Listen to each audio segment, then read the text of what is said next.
Hello and welcome to week 11. This PowerPoint is going to go over the expectations of your externship experience that you're about to undergo. So as far as when the externship starts, it technically will start after the 2-week break. That's when your course opens up in Blackboard.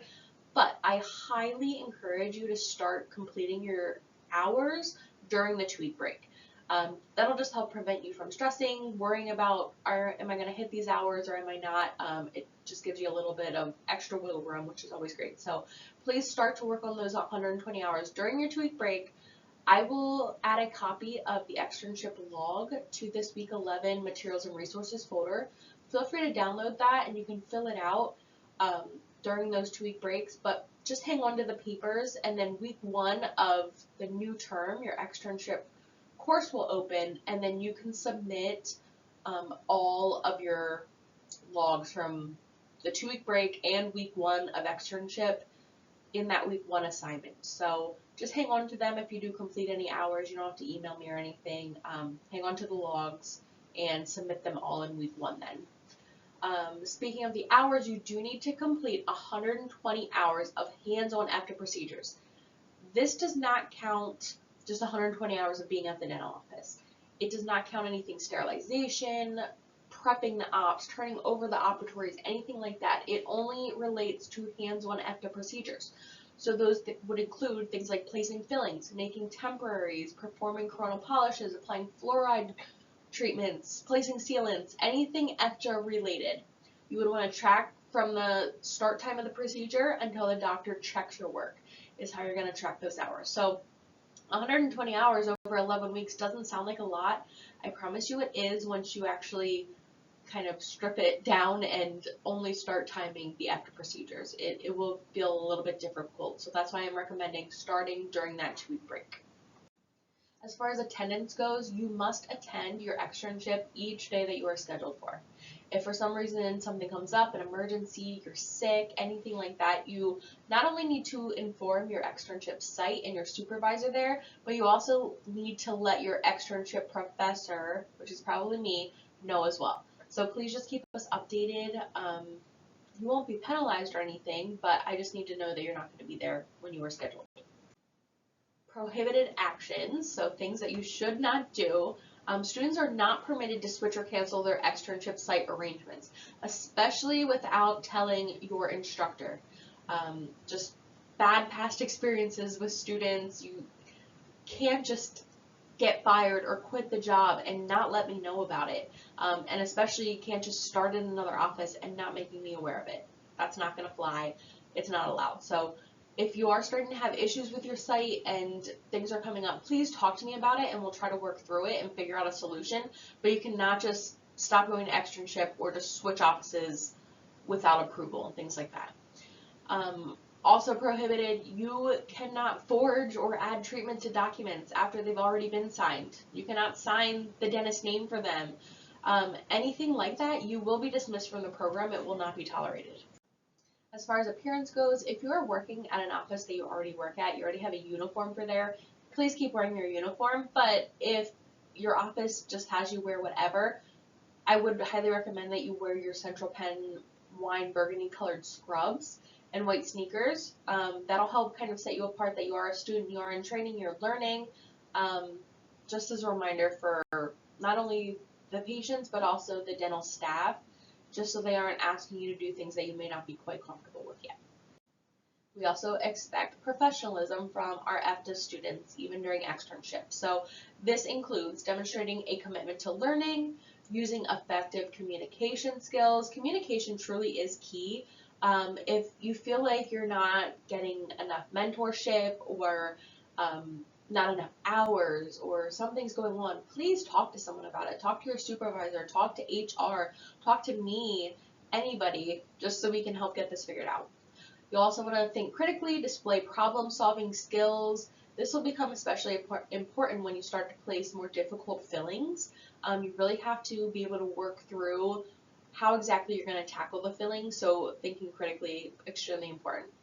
Managing your time efficiently. So not only while you're doing skills, but also like the course of the program. You don't want to wait until the very last second to start working on your grading sheets. you're not going to finish on time. So be sure you have a plan in place and tackle things appropriately. Make sure that you're not just waiting to the last second to get things done, because it's going to feel impossible. Accept responsibility, respond appropriately to constructive feedback. Please remember that you are still learning. Mistakes will happen, and that's perfectly fine. It's kind of how we grow from those mistakes and take that feedback that helps us really learn. So even if the doctor may say, that's not the best filling, here's how I would do it differently, don't feel like that's an attack on you. Feel like it's a way that they are helping you better yourself and become a better EFTA. Recognize your own limits. If there's something you feel like you're uncomfortable with and you're not quite at that level yet to complete, just say something to your supervisor, your dentist, somebody at your office, and just say, I don't quite feel comfortable doing this yet. Is there any way that someone more experienced can do it and I just watch? That way I can understand how to tackle that better when I come across it next time myself. Show good interpersonal skills with patients and staff, and then have a professional, personal appearance. So don't come to work just sloppy, have your scrubs pressed, your hair's nice, pulled back away from your face, things like that. Show up to the job looking professional. So each week you're going to fill out weekly externship logs to keep track of those 120 hours of EFTA related skills. So this just helps keep track of your hours. You'll also write down a synopsis of what you did each day.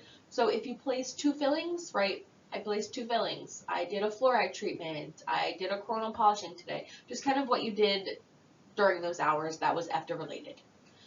Your supervisor will need to sign off on the log at the end of each week, and then this will get uploaded to your weekly externship assignment that is due Sunday of each week.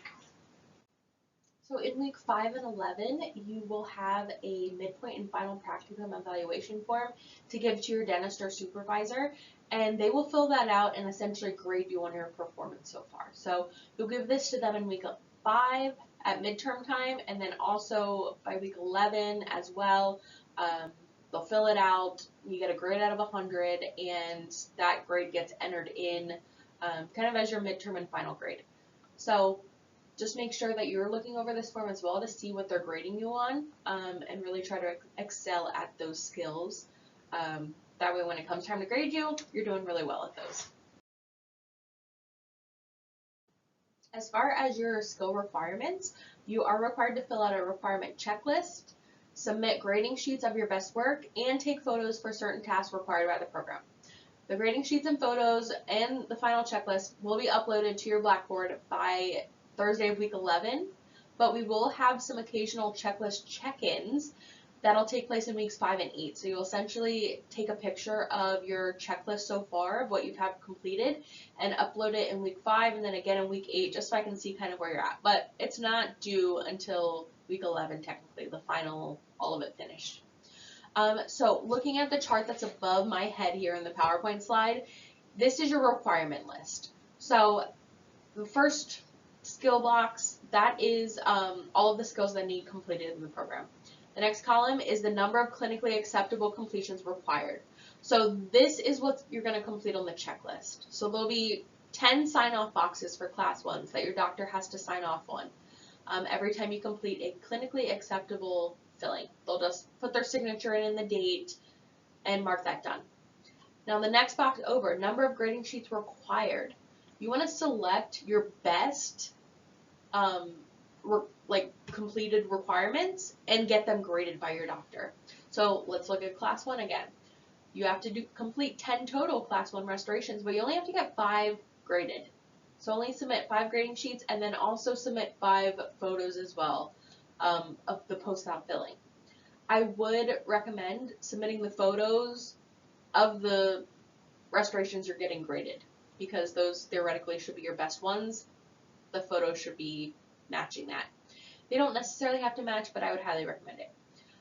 So just be sure you're taking a look over this list to make sure that you know exactly how many you have to complete, get signed off on that checklist, how many grading sheets you need to submit for each one, and then how many photos you need to submit. The only thing that's kind of a little bit different is under the sealant category. Each grading sheet of the 4 that you submit for the sealants has to be from a different patient. You can't just say you did 4 sealants on one patient and submit a grading sheet for each tooth number. I want each of the sealant grading sheets to be a different patient.